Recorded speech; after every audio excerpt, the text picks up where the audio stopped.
அவர் வந்து சிக்னல் மாதிரி கொடுக்கல. அவர் வந்து கலங்கரை விளக்கம் மாதிரி சுத்துறாரு. அது அப்படியே ஃபுல்லா எல்லா பக்கம் போகுது. ஸோ எந்த பக்கம் நிக்குதோ அது அந்த பக்கம் போய் நிக்கும். அது வந்து 4 பக்கம் வருது. அது வந்து எந்த பக்கம் அவங்க வந்து பட்டன் அமுக்குறாங்களோ அந்த பக்கம் நின்னுக்கிடும். ஸோ வந்து அவர் சொல்றது ஒரு எக்ஸ்ட்ரா வார்த்தைக்கு போயிட்டார். எதிரின்னு கூட நாங்க பார்க்க மாட்டோம்னு சொல்லிட்டார். அது வந்து இதுவரை வரைக்கும் சொல்லாது. அவர் வந்து திமுக தீய சக்தி அப்படின்னு சொல்லி இடையில சொல்லிட்டு இருந்தவர். திரு விஜய் சொல்றதுக்கு முன்னாடி வந்து அதிகமா ஏடிஎம்கே விட அதிகமா வந்து இவர் தான் சொல்லிட்டு இருந்தாரு. தீய சக்தி திமுகன்னு அம்மா எங்களுக்கு சொல்லியிருக்காங்கன்னு தான் சொல்லிட்டு இருந்தார்.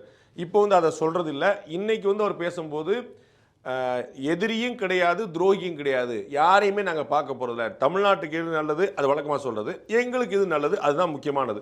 ஸோ எங்களுக்கு எது நல்லதோ நாங்கள் அதை செய்வோங்கிற எடுத்து போயிட்டோம். அப்போ வந்து எங்களுக்கு ஒரு பொலிட்டிக்கல் அங்கீகாரம் கிடைக்கணும். அப்போ அதுக்கு தான் நாங்கள் வந்து முக்கியத்துவம் கொடுப்போம். எங்களுக்கு வந்து ஆட்சியில் பங்கு கிடைக்கணும். நாங்கள் வந்து எங்களுடைய எம்எல்ஏக்கள் அமைச்சர்களாகணும். அம்மா மக்கள் முன்னேற்ற கழகத்துடைய எம்எல்ஏக்கள் அமைச்சர்களாகணும் அப்படிங்கிற பாயிண்ட்டை சொல்றாரு. ஸோ வந்து அவர் வந்து எந்த பக்கம் போக ரெடியாக இருக்கிறாருன்னு தான் பார்க்குறோம். இந்த ஃபைனலைசேஷன் இன்னைக்கு திரு இபிஎஸும் திரு வேலுமணியும் திரு அமித்ஷாவும் வந்து பேசி முடிச்சிருக்கக்கூடிய விஷயங்கள் இவருக்கு நல்ல விதமாக சொல்லப்பட்டு இவர் வந்து தொடர்றதற்கான வாய்ப்புகள் இருக்குது.